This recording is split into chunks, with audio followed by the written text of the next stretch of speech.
लोग थोड़ा सी व्यवस्था बना लें। जी बहुत शुक्रिया। आप लोग जानते हैं हम जिस मकसद के लिए आपके बीच में आए हैं। आपके यहाँ पर चुनाव है और ये चुनाव जो है इस पर पूरे देश की नज़र है।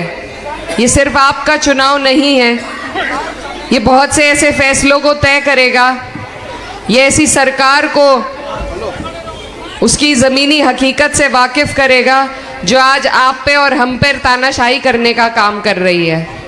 तो पूरे देश की नज़र और ख़ास तौर से हम लोग जो उत्तर प्रदेश से आए हैं बहुत उम्मीद लेकर आपके बीच आए हैं, क्योंकि यहाँ पर मुझे जैसा मालूम है कि बहुत से लोग जो यहाँ रहते हैं उनकी जड़ें आज भी उत्तर प्रदेश में बसती हैं।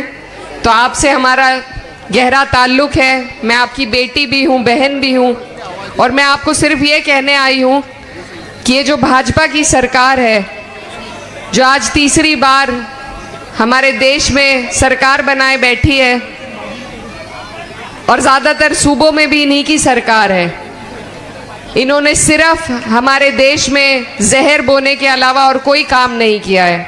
भाई को भाई से लड़ाने के अलावा इन्होंने कोई काम नहीं किया है।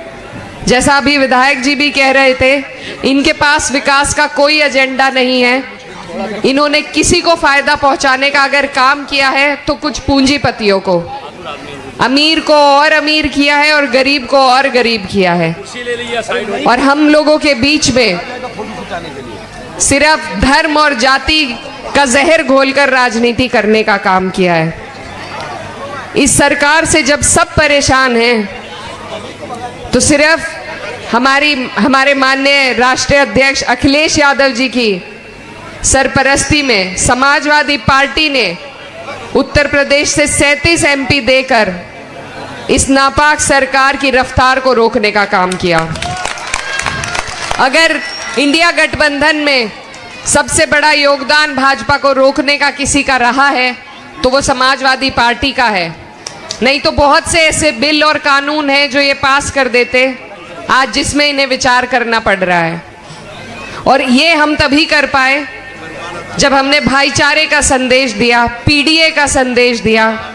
हमारी पार्टी का नारा है पिछड़ा, दलित और अल्पसंख्यकों का, और हमें भरपूर हर वर्ग से वोट मिलने का काम हुआ, क्योंकि कोई भी लड़ाई हम अकेले नहीं जीत सकते।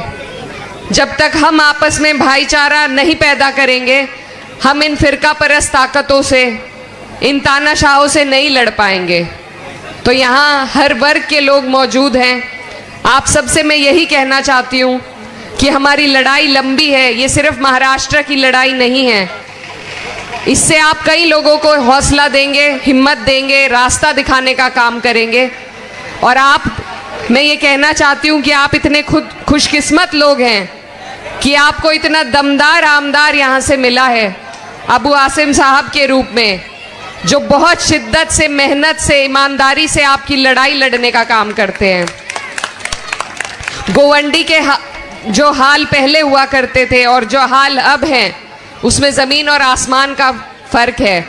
सिर्फ 2 विधायक होने के बावजूद जिस साफ गोई से, जिस जज्बे के साथ वो विधानसभा में आपकी आवाज़ उठाते हैं, तो मैं बस यही कहना चाहती हूँ कि ऐसे व्यक्ति को जिताना आपका, हमारा सबका फ़र्ज़ है। हमारी पार्टी को एक अकेले वाहिद शख्स ने इस सूबे में ज़िंदा रख रखा है। अगर आप उनकी हिम्मत बनेंगे, उनका हौसला बनेंगे, तो वो आपकी लड़ाई इसी तरीके से जज्बे के साथ लड़ते रहेंगे। और आज हमें ऐसे ही लोगों की ज़रूरत है।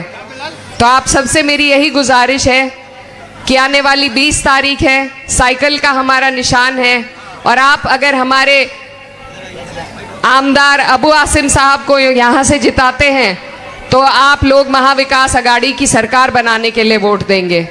तो आप सबसे गुजारिश है, साइकिल का निशान है, अपना एक एक वोट चुन चुन कर आपको साइकिल के निशान पर देना है। बहुत बहुत शुक्रिया, धन्यवाद।